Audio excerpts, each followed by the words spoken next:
ان دو چیزوں کا سمجھنا ہر مسلمان کے لیے بہت ضروری ہے، بہت زیادہ ضروری ہے۔ یہ دو چیزیں ہر مسلمان کو پتہ ہو۔ دو چیزیں ہیں، ایک ہے عقیدہ ختم نبوت، ایک ہے تحفظ ختم نبوت۔ ایک عقیدہ ختم نبوت، ایک تحفظ ختم نبوت۔ ان دونوں چیزوں کو میں آپ کو تفصیل سے سمجھاؤں گا۔ اب اس پوری ویڈیو کو دیکھیں، ہو سکتا ہے یہ ویڈیو لمبی ہو جائے، لیکن ان دونوں چیزوں کو دیکھیں۔ اگر آپ کو اپنا ایمان محفوظ کرنا ہے، اپنے ایمان کو صحیح سلامت رکھنا ہے، اور اپنے ایمان کو مضبوط کرنا ہے، اور اپنے ایمان کو خراب ہونے سے بچانا ہے، اور اپنے ایمان کو غارت ہونے سے، برباد ہونے سے بچانا ہے، تو ان دو چیزوں کا ہر مسلمان کو پتہ ہونا چاہیے۔ دیکھو، کسی مسلمان کو کلام پاک پورا یاد نہیں ہے، کوئی بات نہیں، چند صورتیں یاد ہیں تو کوئی مسئلہ نہیں ہے، وہ چند صورتوں کو پڑھ کر ہی اپنی نماز کو مکمل کر لے گا، پھر بھی اس کی نماز قبول ہو جائے گی اور وہ جنت کا مستحق۔ لیکن اگر ان دو چیزوں کا مسلمان کو پتہ نہیں ہے، یعنی قرآن کا نہیں پتہ، کوئی بات نہیں، حدیث کا نہیں پتہ، کوئی بات نہیں، اور زکوٰۃ کا نہیں پتہ، کوئی بات نہیں، حج کا نہیں پتہ، عمرے کا نہیں پتہ، کوئی بات نہیں، لیکن اگر کسی مسلمان کو ان دو چیزوں کا نہیں پتہ، عقیدہ ختم نبوت اور تحفظ ختم نبوت، آپ نے یہ باتیں سنی ہوں گی، جگہ جگہ جلسے ہوتے ہیں کہ عقیدہ ختم نبوت، تحفظ ختم نبوت، اور ختم نبوت کی حفاظت، ختم نبوت کا تحفظ، تو آپ نے جگہ جگہ پر یہ بیان سنے ہوں گے۔ آج آپ ان دو چیزوں کو میں آپ کو تفصیل سے سمجھانے کی کوشش کروں گا۔ ان دو چیزوں کو آپ ذرا غور سے سنیں اور غور سے سمجھنے کی کوشش کریں، تاکہ آپ کے ایمان پر کوئی ڈاکہ نہ ڈال سکے، کوئی چور، کوئی لٹیرا آپ کے ایمان کو لوٹ نہ سکے۔ ان دو چیزوں کو آپ غور سے سنیں۔ پہلی چیز ہے عقیدہ ختم نبوت۔ عقیدہ ختم نبوت کیا ہے کہ یعنی محمد صلی اللہ علیہ وسلم جو ہمارے نبی ہیں، جو مکے میں پیدا ہوئے، مدینے میں جن کی وفات ہوئی، اور جن کی قبر مبارک کہاں پر ہے؟ مدینے میں ہے، جن کی قبر مبارک مدینے میں ہے، مسجد نبوی میں ہے، اور جو حضرت خدیجہ اور حضرت عائشہ رضی اللہ تعالیٰ عنہ کے شوہر ہیں، جو حضرت زینب، رقیہ، ام کلثوم، حضرت فاطمہ رضی اللہ تعالیٰ عنہ کے والد ہیں، اور حضرت قاسم، حضرت طاہر، حضرت ابراہیم کے والد صاحب ہیں، جن کی وفات 11 ہجری اور 12 ربیع الاول کو جن کی وفات مدینے میں ہوئی، وہ آخری نبی ہیں اور قیامت تک وہی آخری نبی رہیں گے۔ یہ ہے عقیدہ ختم نبوت۔ ان کے بعد اب کوئی نئے نبی پیدا ہونے والے نہیں ہے، نہ کوئی نئے نبی آئیں گے، نہ کوئی نئی شریعت آئے گی، نہ کوئی نئی کتاب آئے گی، بلکہ پوری دنیا کے لیے آپ صلی اللہ علیہ وسلم آخری نبی ہیں۔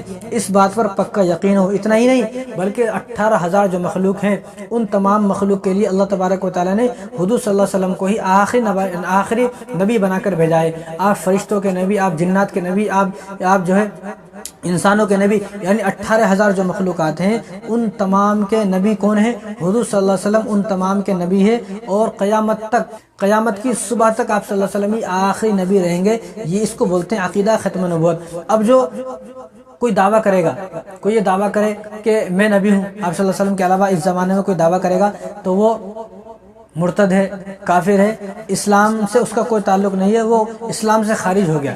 نبوت کا دعویٰ کرنا کفر ہے، نبوت کا دعویٰ کرنا کفر ہے۔ اور کوئی وحی کا دعویٰ کرے کہ میرے اوپر وحی نازل ہوتی ہے تو وہ بھی کافر ہے، جھوٹا ہے، مکار ہے، غدار ہے، دشمن ہے، اور وہ دنیا کا سب سے بڑا جھوٹا آدمی ہے، کیونکہ وحی کا سلسلہ نبیوں کے ساتھ ہوتا ہے۔ نبی گئے، سلسلہ ختم۔ اب آپ صلی اللہ علیہ وسلم اس دنیا سے چلے گئے، اب کسی پر وحی نازل نہیں ہوگی۔ وحی اگر کسی پر نازل ہوتی ہے تو صرف اور صرف نبی پر نازل ہوتی ہے، اور وحی کا نزول ہونا یہ صرف نبی کا حق ہے، اور کسی کا حق نہیں ہے کہ کسی پر وحی نازل ہو۔ اب اگر کوئی یہ دعویٰ کرے گا میرے اوپر وحی نازل ہوتی ہے تو وہ مرتد ہے، وہ کافر ہے، اسلام سے خارج ہے، اسلام سے اس کا کوئی تعلق نہیں ہے۔ اب قیامت تک حضرت جبرائیل علیہ السلام کسی کے پاس بھی وحی لے کر نہیں آئیں گے، کیونکہ جبرائیل علیہ السلام جو آتے ہیں صرف نبیوں کے پاس آتے ہیں، نبی نہیں ہے تو جبرائیل علیہ السلام بھی اس دنیا میں اب قیامت تک نہیں آئیں گے۔ اب اگر جتنے بھی لوگ آئیں گے قیامت تک، جو لوگ یہ بولیں گے میں نبی ہوں، وہ تمام کے تمام جھوٹے ہیں۔ وہ کیوں جھوٹے ہیں؟ اب ہم اس بات کو کیوں بول رہے ہیں؟ وہ اس لیے کہ رسول اللہ صلی اللہ علیہ وسلم ارشاد فرما دیا، یہ بخاری، مسلم، ترمذی یعنی صحیح ستہ کی ساری کتابوں میں یہ حدیث موجود ہے، سیکون فی امتی 30 کذابون دجالون کلہم یزعم انہ نبی وانا خاتم النبیین لا نبی بعدی۔ حضور نے صاف ارشاد فرما دیا، ان قریب تمہارے درمیان، تمہارے اندر 30 جھوٹے نبی پیدا ہوں گے، 30 جھوٹے نبی اور دجال ہوں گے، وہ ان میں سے ہر آدمی یہ کہے گا کلہم یزعم انہ نبی، میں نبی ہوں، میں نبی ہوں، ان میں سے 30 جھوٹوں میں سے ہر جھوٹا یہی کہے گا کہ وہ نبی ہے، لیکن حضور نے ارشاد فرمایا وانا خاتم النبیین لا نبی بعدی، تم یاد رکھو کہ میں ہی آخری نبی ہوں، میرے بعد کوئی نبی قیامت تک آنے والا نہیں ہے۔ یہ حضور صلی اللہ علیہ وسلم نے اپنی زبان مبارک سے فرمایا، اور ہمارے لیے نبی کی زبان پتھر کی لکیر ہے، ہمارے لیے نبی کی زبان قرآن ہے، اور ہمارے لیے نبی کی زبان سچ ہے، حق ہے اور صحیح ہے۔ ہم نبی کی زبان پر اتنا ہی اعتبار کرتے ہیں جتنا کہ ہمیں اعتبار قرآن پر ہے۔ نبی کی زبان، نبی کی بات ہمارے لیے پتھر کی لکیر ہے، اور نبی کی زبان، نبی کی بات ہمارے لیے قانون ہے، ایک ایسا قانون ہے جو قانون ہمارے لیے ہمارے اللہ نے بنایا ہے۔ ایسے ہی اس بات کو بھی، ایسے ہی رسول اللہ صلی اللہ علیہ وسلم کی ہر بات کو بھی ہم اپنے لیے قانون سمجھتے ہیں، صحیح سمجھتے ہیں، حق سمجھتے ہیں، اور یہ قانون اللہ نے بھی بنایا، کیونکہ اللہ نے فرمایا کہ ما کان محمد ابا احد من رجالکم ولکن رسول اللہ وخاتم النبیین، کہ رسول اللہ صلی اللہ علیہ وسلم کو اللہ نے فرمایا کہ وہ خاتم النبیین کے آخری نبی ہیں۔ جب اللہ نے اعلان فرما دیا، رسول اللہ صلی اللہ علیہ وسلم نے یہ فیصلہ فرما دیا کہ میں ہی آخری نبی ہوں، اب ہم اس فیصلے پر، اب ہم کو یہ فیصلہ قبول ہے، ہم اس فیصلے پر راضی ہیں، اور ہم نے یہ فیصلہ مان لیا، اور اس فیصلے پر ہمیں پکا یقین ہے، پکا اعتبار ہے، اور مسلمانوں کو ان الفاظوں پر اپنی بات کو ختم کر لینا چاہیے۔ مسلمانوں کے لیے یہ آخری الفاظ ہیں۔ حضور نے جب ارشاد فرما دیا خاتم النبیین لا نبی بعدی، مسلمانوں کے لیے ان الفاظوں پر بات ختم ہو گئی، ساری بات ختم ہو گئی۔ اب کسی کو نیا نبی ماننے کی ضرورت نہیں ہے۔ اب اگر کوئی بھی یہ دعویٰ کرے گا میں نبی ہوں، میں نبی ہوں، تو وہ جھوٹا ہے۔ حضور نے ارشاد فرما دیا ساکون فی امتی 30 کذابون، جب حضور نے ارشاد فرما دیا، اب حضور کی بات ہمارے لیے پتھر کی لکیر ہے، تو مسلمانوں کو رسول اللہ صلی اللہ علیہ وسلم کی اس بات پر اعتبار کرنا چاہیے، اور اللہ تبارک و تعالیٰ کے کلام پر ہم سب کو اعتبار کرنا چاہیے، اور پکا یقین کرنا چاہیے، کچا نہیں بلکہ پکا یقین ہو ہمیں۔ اب اگر کوئی آدمی دعویٰ کرے میں نبی ہوں، اب جتنے بھی لوگ، وہ تو ہے ہی کافر، وہ تو ہے ہی مرتد، وہ تو ہے اسلام سے خارج، وہ تو جہنم کا پکا مستحق ہے، جہنم میں جائے گا ہی جائے گا۔ ایسا آدمی توبہ کرے تو بھی اس کے توبہ کا کوئی اعتبار نہیں کیا جائے گا۔ اب اگر ایک طرف تو یہ آدمی ہے، اب اگر جتنے بھی لوگ اس کے ماننے والے ہیں، اس کے جاننے والے ہیں، جو اس سے رشتہ داری کریں گے، جو اس سے بھائی چارہ کریں گے، جو اس کو اپنا باپ بنائیں گے، دادا بنائیں گے، اس کو نبی بنائیں گے، وہ تمام کے تمام اس کے ساتھ جہنم میں جائیں گے، وہ تمام کے تمام جو ہے وہ جہنم کو مستحق ہے۔ اس لیے نہ یہ کسی کو حق ہے وہ دعویٰ کرے میں نبی ہوں۔ اگر کوئی آدمی دعویٰ کرتا ہے میں نبی ہوں تو اس کے دعوے کو ہمیں ماننا نہیں ہے۔ اب اس کے دعوے کو کون مانے گا جس کو پتہ ہی نہیں ہے؟ اس لیے علم کا آ جانا اور علم کا سیکھنا ہر مسلمان کے لیے فرض عین ہے، وہ سیکھے۔ ختم نبوت اور عقیدہ ختم نبوت اور تحفظ ختم نبوت، ان دو چیزوں کا پتہ ہونا ہر مسلمان کے لیے ضروری ہے۔ اسی طرح امام اعظم ابو حنیفہ رحمہ اللہ نے فرمایا من طلب منہ علامتا فقد کفر، جو آدمی نبوت کا دعویٰ کرے، چلو ٹھیک ہے نبوت کا دعویٰ کسی نے کیا، اب سامنے والا اس سے دلیل مانگتا ہے، اس سے ثبوت مانگتا ہے کہ دلیل دو، ثبوت دو، تم نبی ہو یا نہیں ہو، دلیل دو، ثبوت دو۔ اگر کوئی آدمی ثبوت مانگتا ہے، دلیل مانگتا ہے، تو یہ دلیل مانگنے والا اور ثبوت مانگنے والا یہ بھی کافر ہے اس کے ساتھ، فقط کفر۔ کیوں مانگی دلیل جب پتہ ہے کہ حضور صلی اللہ علیہ وسلم ہی آخر نبی ہیں؟ اگر کسی کو پتہ نہیں ہے تو کیوں پتہ نہیں ہے؟ پتہ کرے، کیونکہ میں جس نبی کا امتی ہوں اس نبی کے بارے میں مجھے پتہ ہونا چاہیے۔ اگر مجھے نہیں پتہ ہوگا تو کس کو پتہ ہوگا؟ یا کسی عیسائی کو، کسی یہودی کو تھوڑی پتہ ہوگا، بلکہ میرے نبی ہیں تو مجھے اپنے نبی کے بارے میں پتہ ہونا چاہیے۔ تو جو آدمی دلیل مانگے گا تو وہ بھی کافر ہے۔ کیوں؟ کیونکہ اس دنیا میں کوئی آدمی کسی کو بولے عجیب آدمی میں تیرا باپ ہوں، تو کیا بولے گا وہ آدمی؟ بھائی دلیل دے، تو میرا باپ ہے کیا؟ کوئی بھی دلیل نہیں دے گا، بلکہ دلیل پوچھنا تو دور کی بات ہے۔ اگر کوئی آدمی یہ کہے گا میں تیرا باپ ہوں تو پہلے اس کی کٹائی کی جائے گی، اچھے سے اس کو کوٹا جائے گا، اور پھر اس کو جو ہے وہ جیل خانے میں پہنچایا جائے گا۔ اسی طرح کوئی عورت آ جائے، عجیب سی عورت یہ بولے کہ میں تیری ماں ہوں، تو کوئی بھی یقین نہیں کرے گا۔ تو جس طرح اپنے باپ اپنی ماں کے بارے میں کوئی آدمی یقین کرنے کے لیے تیار نہیں ہوتا، تو اسی طرح ہمارے نبی کے بارے میں کوئی آدمی یہ کہے کہ میں جو ہے وہ نبی ہوں، نبوت کا دعویٰ کرے، تو اس کی بات کا بھی اعتبار نہیں کیا جائے گا۔ اگر کوئی آدمی اس سے دلیل پوچھتا ہے تو یہ بھی اس کے ساتھ جہنم کا مستحق ہو گیا۔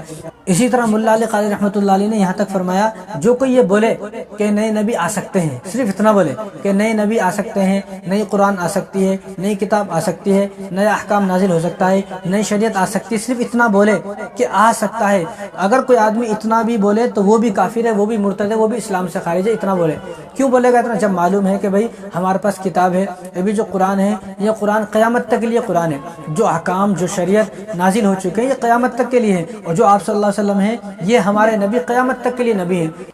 تو جو آدمی کو صرف یہ سوچے تو سوچے گا بھی تو وہ بھی کافر ہے. یہ ہرگز سوچنا نہیں ہے. بس اس بات پر ہمیں اعتبار کرنا ہے, بھروسہ کرنا ہے, یقین کرنا ہے کہ حضور صلی اللہ علیہ وسلم آخری نبی ہے. اور یہ جو مسئلہ ہے ختم نبوت کا جو مسئلہ ہے یہ متفق علیہ مسئلہ ہے. اس میں کسی شخص کو کوئی اختلاف نہیں ہے. کوئی دیوبندی ہو, کوئی اہل حدیث ہو, کوئی بریلوی ہو, کوئی جماعت والا ہو, تبلیغ والا ہو, کوئی کسی بھی مسلک کا ہو, کسی بھی فرقے کا ہو, تمام کے تمام اس مسئلے پر متفق ہیں. تمام کے تمام اور پوری امت اس مسئلے پر جمع ہے. اور اس مسئلے پر جو جمع نہیں ہے وہ اس کا اسلام میں کوئی حصہ نہیں ہے, وہ مرتد ہے, وہ کافر ہے, وہ اسلام سے خارج ہے. لیکن امت کے جو افراد, جو مسلک, جو فرقے اس بات پر متفق ہیں وہ تمام کے تمام مسلمان ہیں, اسلام والے ہیں, ایمان والے ہیں. اور اس بات پر تمام کا اتفاق ہے, کسی کا کوئی اختلاف نہیں ہے. اب جو مرزائی ہیں, قادیانی ہیں, جنہوں نے دعویٰ کیا ہے کہ ہم نبی ہیں, جو منکرین ختم نبوت ہے, ان کا اسلام سے کوئی تعلق نہیں ہے. اور جو منکرین ختم نبوت ہے, اسلام میں ان کا حکم یہ ہے کہ ان کو قتل کیا جائے گا. اگر اسلامی کوئی ملک ہے, اسلامی جو ممالک ہیں, ان میں اگر کوئی دعویٰ کر دیتا ہے نبوت کا تو اس کو قتل کیا جائے گا. اب ہمارا ملک تو جمہوری ملک ہے, یہاں ایسا نہیں کر سکتے. یہاں اس کو سمجھایا جائے گا اور اس کو سمجھ میں آتا ہے تو بہت اچھی بات ہے. اس کو اگر سمجھ میں نہیں آتا تو اس کے خلاف کیس کیا جائے گا, اس کو جیل تھانے پہنچایا جائے گا, اس کے خلاف دھرنے دیے جائیں گے اور اس کے خلاف آواز اٹھائی جائے گی, اس کے خلاف جلسے کیے جائیں گے, احتجاج کیا جائے گا, لوگوں کو سمجھایا جائے گا, لیکن اس کو قتل نہیں کیا جائے گا. یہ ہمارا ملک ہے. لیکن اگر کوئی اسلامی ممالک ہے, ان کے اندر اسلامی ممالک کے اندر کوئی نبوت کا دعویٰ کرتا ہے تو اس کو ایک ہی سزا ہے, اس کو قتل کیا جائے گا.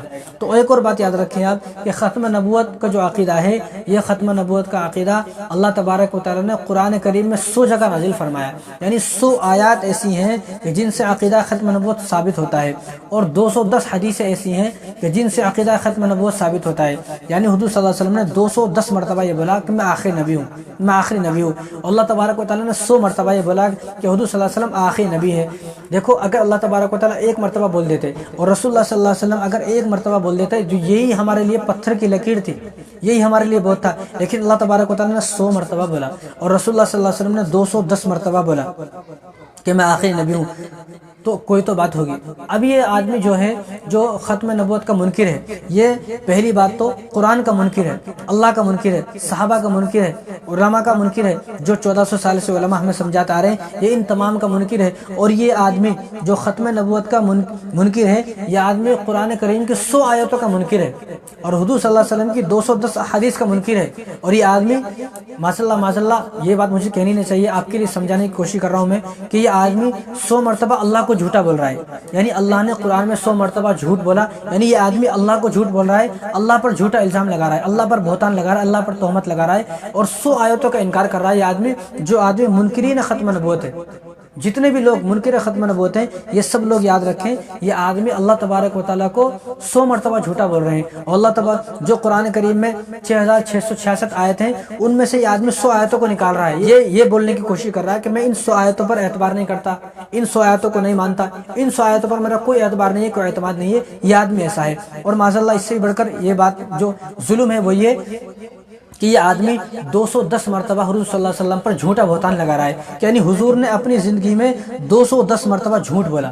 معاذاللہ یہ آدمی یہ بولنے کی کوشش کر رہا ہے کیونکہ حضور صلی اللہ علیہ وسلم نے 210 مرتبہ یہ بولا انا خاتم النبیین لا نبی بعدی, انا خاتم النبیین لا نبی بعدی, 210 مرتبہ کہا.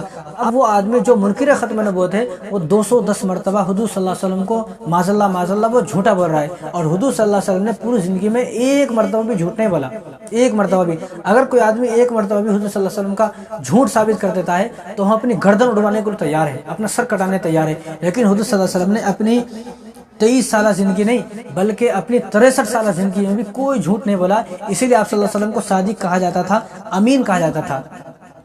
اور یہ آدمی 1.25 لاکھ صحابہ کو بھی جھوٹا بول رہا ہے کیونکہ آپ صلی اللہ علیہ وسلم نے 1.25 لاکھ صحابہ کو تیار کیا اور ان 1.25 لاکھ صحابہ کا ایک ہی عقیدہ تھا کہ حضور صلی اللہ علیہ وسلم آخری نبی ہیں. تو معاذاللہ 1400 سال کے اتنے لاکھوں علماء اور جو 1.25 لاکھ صحابہ ہیں, ان تمام صحابہ کو یہ آدمی جھوٹا بول رہا ہے. اس لیے میں کہتا ہوں کہ وہ ایک آدمی آیا تھا 26 آیتیں نکالنے, وہ اس نے سوچا کہ میں قرآن کریم سے 26 آیتیں نکال دوں گا.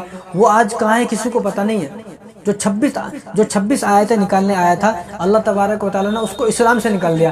ابھی جو مرزائی ہیں اور قادیانی ہیں یہ تو 100 آیتوں کا انکار کر رہے ہیں، یہ تو قرآن کریم سے 100 آیتوں کو نکال رہے ہیں۔ جب وہ ایک آدمی جو صرف 26 آیتوں پر نکالنا چاہا، اعتراض کیا، تو اللہ تبارک و تعالیٰ نے اس کو جہنم میں پھینک دیا۔ تو یہ جو قادیانی ہیں، مرزائی ہیں، تو یہ لوگ جو 100 آیتوں کا انکار کر رہے ہیں، یہ آدمی کیسے مسلمان ہو سکتا ہے؟ یہ آدمی کیسے ایمان والا ہو سکتا ہے؟ یہ آدمی کیسے متقی اور پرہیزگار ہو سکتا ہے؟ بلکہ یہ تو پکا جہنمی ہے، قسم کھا کر کہا جا سکتا ہے کہ یہ آدمی پکا جہنمی ہے جو آدمی قرآن کریم کو 100 آیتوں کا انکار کر رہا ہے۔ تو اس لیے ہمارا عقیدہ یہ ہے کہ حضور صلی اللہ علیہ وسلم ہی آخری نبی ہے، اور حضور صلی اللہ علیہ وسلم ہی قیامت تک اب نبی رہیں گے، یہ ہمارا پکا عقیدہ ہے۔ تو اب یہ واقعہ سنیں آپ کہ ابو داؤد شریف کی روایت ہے، جلد نمبر 2 میں یہ واقعہ موجود ہے کہ عبداللہ ابن عمر بن عاص رضی اللہ تعالیٰ عنہ صحابی رسول ہے۔ تو یہ دیکھتے تھے کہ صحابہ، وہ تمام صحابہ کی ڈیوٹی تھی کہ وہ اکثر صحابہ جو ہے وہ قرآن لکھتے تھے، قرآن جو بھی نازل ہوا تو وہ آپ صلی اللہ علیہ وسلم صحابہ کو بتاتے تھے، تو صحابہ قرآن کو لکھتے تھے، کیونکہ حضور صلی اللہ علیہ وسلم نے اپنے ہاتھوں سے قرآن کو لکھا نہیں، صحابہ سے لکھا ہے، تو صحابہ قرآن لکھتے تھے۔ اب انہوں نے جو حضرت عبداللہ ابن عمر بن عاص رضی اللہ تعالیٰ عنہ ہے، انہوں نے دیکھا کہ سارے صحابہ قرآن لکھتے ہیں، فلاں صحابہ قرآن لکھتے ہیں، فلاں صحابہ قرآن لکھتے ہیں، تو انہوں نے کیا کام کیا کہ انہوں نے سوچا کہ میں حضور صلی اللہ علیہ وسلم کے زبان ورث سے جتنے الفاظ نکلیں گے میں ان الفاظوں کو لکھوں گا، ہر الفاظ کو لکھوں گا۔ تو انہوں نے ان الفاظوں کو لکھنا شروع کیا کرتے ان کے اوپر تو تحریر جمع ہو گئی، اتنی تحریریں ہو گئی، حد سے زیادہ تحریر ہو گئی۔ جب صحابہ کو پتہ چلا تو صحابہ نے ان تحریروں کو پڑھا تو صحابہ حیران ہوئے کہ یہ کیا اتنی تحریریں جمع ہو گئی، تم نے حضور صلی اللہ علیہ وسلم کی ساری باتوں کو لکھا؟ انہوں نے کہا کہ ہاں میں نے تو حضور صلی اللہ علیہ وسلم کی ساری باتوں کو لکھا ہے۔ تو انہوں نے پوچھا کہ حضور صلی اللہ علیہ وسلم غصے میں جو بات کرتے ہیں وہ بھی لکھا؟ کہا وہ بھی لکھا ہے۔ جو کسی کو ڈانٹتے ہیں وہ بھی لکھا؟ ہاں وہ بھی لکھا ہے۔ پیار سے کسی کو بات کرتے ہیں وہ بھی لکھا؟ ہاں وہ بھی لکھا ہے۔ محبت سے کسی کو بات کرتے ہیں وہ بھی لکھا؟ ہاں وہ بھی لکھا ہے۔ یعنی ہر بات لکھ ڈالی؟ کہا ہاں میں نے تو ہر بات لکھ ڈالی۔ تو وہ جو صحابہ تھے، اکابر صحابہ تھے، تو انہوں نے منع کیا آپ ایسا نہ کریں، بلکہ مسائل لکھیں اور اچھی باتوں کو لکھیں، صرف مسائل کو لکھیں، اور جو خوبصورت باتیں ان کو لکھیں، جو غصے میں بات بول دی، جو کسی کو ڈانٹ دیا، اور کسی کو جو پرسنل جو باتیں ہوتی ہیں ان کو نہ لکھیں آپ۔ تو انہوں نے کہا کہ ٹھیک ہے۔ اب یہ حضور صلی اللہ علیہ وسلم کی صرف مسائل کو لکھنے لگے اور حضور صلی اللہ علیہ وسلم کی اچھی باتوں کو لکھنے لگے بس۔ اب حضور کو چند دن کے بعد جب یہ لکھتے رہے تو حضور صلی اللہ علیہ وسلم نے محسوس کیا کہ اب وہ کبھی کبھی آتے ہیں، ہر دن نہیں آتے، پہلے تو میرے ساتھ رہتے تھے، ہمیشہ لکھتے تھے۔ تو پوچھا تو انہوں نے کہا کہ رسول اللہ اس طرح ان صحابہ نے مجھے منع کیا ہے کہ ہر بات نہ لکھیں، بلکہ کچھ قیمتی باتیں لکھیں۔ تو آپ صلی اللہ علیہ وسلم کی آگے بات سنیں آپ۔ تو آپ صلی اللہ علیہ وسلم نے کہا کہ عبداللہ، آپ صلی اللہ علیہ وسلم نے انگلی، شہادت کی انگلی اس طرح کی اور اپنی زبان مبارک اس طرح باہر نکالی اور زبان مبارک کی طرف اشارہ کیا اور کہا عبداللہ دیکھو یہ جو میری زبان ہے، یہ جو میرا منہ ہے، اس منہ پر، اس زبان پر اللہ تبارک و تعالیٰ کی نگرانی ہے، اللہ تبارک و تعالیٰ نگراں ہے اس زبان کا۔ اس زبان سے آپ صلی اللہ علیہ وسلم کے الفاظ ہیں، ابو داؤد شریف کی روایت ہے، آپ نے ارشاد فرمایا اس زبان پر اللہ تبارک و تعالیٰ کی نگرانی ہے، اللہ تبارک و تعالیٰ اس زبان کی حفاظت کرتا ہے۔ اب اس زبان سے جو بھی نکلتا ہے حق نکلتا ہے، سچ نکلتا ہے، صحیح نکلتا ہے۔ اس زبان سے کبھی بھی پوری زندگی میں حضور نے ارشاد فرمایا کوئی ناحق، ناپسندیدہ اور کوئی جھوٹ بات نہیں نکلی۔ اس زبان پر اللہ تبارک و تعالیٰ کی نگرانی ہے۔ لہذا جس زبان پر آپ خود سوچیں، آپ نے اشارہ کر کے فرمایا، زبان کو اس طرح باہر نکالا اور انگلی سے اشارہ کیا اور عبداللہ سے کہا کہ عبداللہ دیکھو۔ اب آپ یہ سوچیں کہ جس زبان کے بارے میں رسول اللہ صلی اللہ علیہ وسلم ارشاد فرمایا کہ اس زبان پر اللہ تبارک و تعالیٰ کی نگرانی ہے، اللہ تعالیٰ اس زبان پر نگراں ہے، اس زبان سے میری پوری زندگی میں نہ کوئی جھوٹ نکلا، نہ کوئی ناپسندیدہ باتیں نکلی، نہ کوئی غلط بات نکلی، نہ کوئی ناحق بات نکلی، بلکہ حق اور سچ اور صحیح نکلا، ہمیشہ سچ بولا میں نے اس زبان سے۔ اب اگر کوئی آدمی یہ کہتا ہے، اب جس زبان کے بارے میں آپ صلی اللہ علیہ وسلم نے ارشاد فرمایا، اسی زبان سے آپ صلی اللہ علیہ وسلم نے یہ بھی ارشاد فرمایا انا خاتم النبیین لا نبی بعدی سیکون فی امتی، یعنی اتنی ساری احادیث ہے آپ صلی اللہ علیہ وسلم نے اسی زبان سے ارشاد فرمائی ہے۔ اب اگر کوئی آدمی آپ صلی اللہ علیہ وسلم کو آخری نبی نہیں مانتا تو سب سے پہلے اعتراض تو حضور صلی اللہ علیہ وسلم کی زبان پر ہوتا ہے، سب سے پہلے اعتراض ہوتا نہیں تھا۔ ایک طرف تو حضور صلی اللہ علیہ وسلم یہ فرما رہے ہیں کہ میری اس زبان پر اللہ تبارک و تعالیٰ کی نگرانی ہے، اس زبان سے حق اور سچ اور صحیح نکلتا ہے، ایک طرف تم یہ بول رہے ہو کہ حضور صلی اللہ علیہ وسلم آخری نبی نہیں ہے، تو سب سے پہلے یہ اعتراض ہوتا ہے کہ حضور صلی اللہ علیہ وسلم کی معاذ اللہ زبان جھوٹ بولتی تھی، یعنی حضور نے 210 مرتبہ جھوٹ بولا، معاذ اللہ، اللہ معاف کرے، 1000 مرتبہ، کروڑ مرتبہ اللہ تعالیٰ ہمیں معاف کرے۔ لیکن آپ یہ سوچیں کہ سب سے پہلے آپ صلی اللہ علیہ وسلم کی زبان پر حرف آتا ہے اور آپ صلی اللہ علیہ وسلم کی زبان پر اعتراض آتا ہے۔ اور دوسری بات، اللہ تبارک و تعالیٰ کی نگرانی، اللہ تبارک و تعالیٰ کی نگرانی تو سب سے بڑی نگرانی ہے۔ تو اس لیے میں کہتا ہوں کہ ہم ایسے بیوقوف نہیں ہیں، ہم ایسے نالائق نہیں ہیں مرزا کی طرح، قادیانی کی طرح۔ وہ قادیانی جو غلام احمد ہے، ہم اس کی طرح کوئی بیوقوف اور پاگل خانے سے نکلے بنے آئے۔ الحمدللہ، اللہ کا شکر ہے، ہمارے پاس عقل ہے، ہم مسلمان ہیں، ہم مومن ہیں، ہمارے پاس علم ہے، کتاب کا علم ہے، حدیث کا علم ہے، قرآن کا علم ہے۔ تو اللہ کا شکر ہے، ہم مسلمان ہیں اور ہم کو اعتبار ہے، ہم کو یقین ہے کہ حضور صلی اللہ علیہ وسلم نے جو فرمایا سچ فرمایا، حق فرمایا۔ ہم اس کی طرح ان باتوں پر اعتراض نہیں کرتے، بلکہ ہم تو آپ صلی اللہ علیہ وسلم کی ہر بات کو قبول فرماتے ہیں۔ اس لیے ہمارا عقیدہ یہی ہے کہ حضور صلی اللہ علیہ وسلم ہی آخری نبی ہیں اور ہم حضور صلی اللہ علیہ وسلم کو آخری نبی مانتے ہیں۔ اور ہم اللہ تبارک و تعالیٰ سے دعا بھی یہی کرتے ہیں کہ جب ہماری موت آئے تو اسی عقیدے کے ساتھ ہماری موت آئے، میری بھی اور آپ کی بھی۔ آپ بھی دعا کریں کہ اللہ تبارک و تعالیٰ آپ کی بھی اور پورے امت مسلمہ کی اسی عقیدے پر موت آئے کہ حضور صلی اللہ علیہ وسلم ہی آخری نبی ہے۔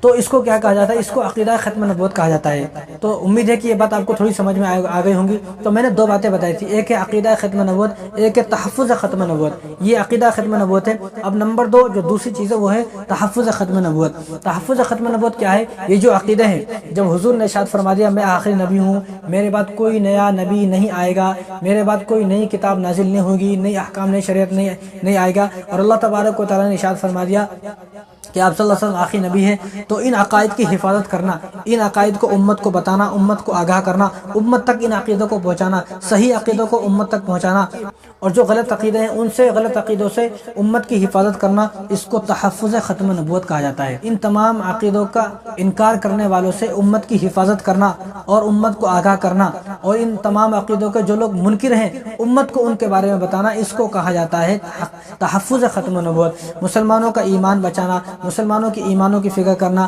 اور غلط عقائد سے مسلمانوں کی حفاظت کرنا، اور غلط عقائد سے امت مسلمہ کو بچانا، اور یہ عقیدہ جو صحیح ہے اس کو بیان کرنا، غلط عقیدوں سے بچانا، اس کو تحفظ ختم نبوت کہا جاتا ہے۔ موت تک اسی عقیدے پر قائم رہنا کہ حضور صلی اللہ علیہ وسلم آخری نبی ہے، موت تک اس عقیدے کو ماننا، اس عقیدے کو جاننا، اسی عقیدے پر عمل کرنا اور اسی عقیدے پر موت آنا، اس کو تحفظ ختم نبوت کہا جاتا ہے۔ اور منکرین ختم نبوت کو جواب دینا اور حضور صلی اللہ علیہ وسلم کی ختم نبوت کا تحفظ کرنا اور حضور صلی اللہ علیہ وسلم کا دفاع کرنا، اسی کو تحفظ ختم نبوت کہا جاتا ہے۔ اب اس کی ضرورت کیوں پڑی؟ تحفظ ختم نبوت کی ضرورت کیوں پڑی؟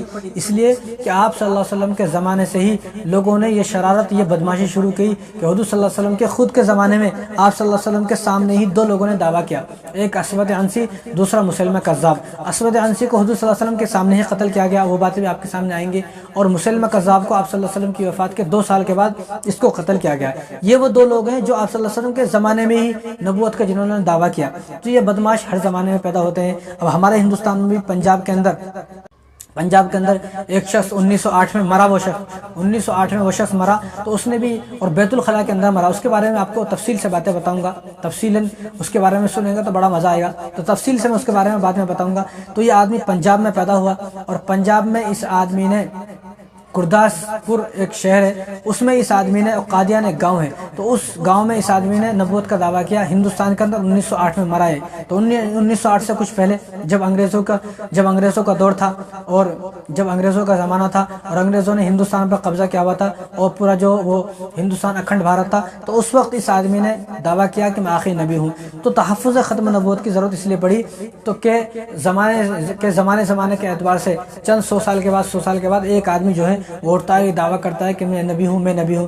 تو ان تمام منکرین ختم نبوت کو جواب دینا، اسی کو تحفظ ختم نبوت کہا جاتا ہے۔ اس لیے میں کہتا ہوں کہ ایک عام آدمی کو پتہ بھی نہیں کہ عقیدہ ختم نبوت، تحفظ ختم نبوت ہے کیا، ایک عام آدمی کو پتہ نہیں ہے۔ یہ باتیں صرف علماء کو پتہ ہے، اور علماء ان باتوں کو بتاتے ہیں، تو علماء کی قدر کرنی چاہیے۔ علماء ان باتوں کو بتا رہے ہیں، علماء ان باتوں کو سمجھا رہے ہیں، امت کو آگاہ کر رہے ہیں اور اس عقیدے کی حفاظت کر رہے ہیں۔ تو یہ علماء کا احسان ہے امت پر، علماء کی حد سے زیادہ قدر کرنی چاہیے، ان کا احترام کرنا چاہیے، ادب کرنا چاہیے، اور ان کو انعام دینا چاہیے، ان کا تعاون کرنا چاہیے کہ وہ امت کو بتا رہے ہیں، امت کو اس بات سے آگاہ کر رہے ہیں اور امت کو بتا رہے ہیں۔ جگہ جگہ جلسے ہو رہے ہیں، تو جہاں بھی ختم نبوت کے ہندوستان کے اندر جلسے ہوں، ان جلسوں میں شرکت کی جائے، اور ان جلسوں میں جو باتیں ہوتی ہوں ان باتوں کو جو ہے غور سے سنا جائے، ان پر عمل کیا جائے۔ تو آج ہماری نسل دین پر جو زندہ ہے، آج ہماری نسل کو جو پتہ ہے کہ یہ علماء کی برکت ہے، علماء کی برکت سے ہی تمام مسلمانوں کا ایمان محفوظ ہے، ہماری نسلوں کا ایمان محفوظ ہے، ہماری نسل کو ہمیں پتہ چلا ہے کہ ختم نبوت کیا ہے اور تحفظ ختم نبوت کیا ہے۔ تو یہ دو عقیدے ہیں، ان دو عقیدوں پر تحفظ ختم نبوت، عقیدہ ختم نبوت، ان دو عقیدوں پر ہمیں ایمان لانا ہے، عمل بھی کرنا ہے، اور ان دو عملوں پر ہمیں بھروسہ بھی کرنا ہے، تب تو ہم مومن ہیں۔ اگر ہمیں ان دو عقیدوں پر بھروسہ نہیں ہے تو ہم کوئی مومن نہیں ہے۔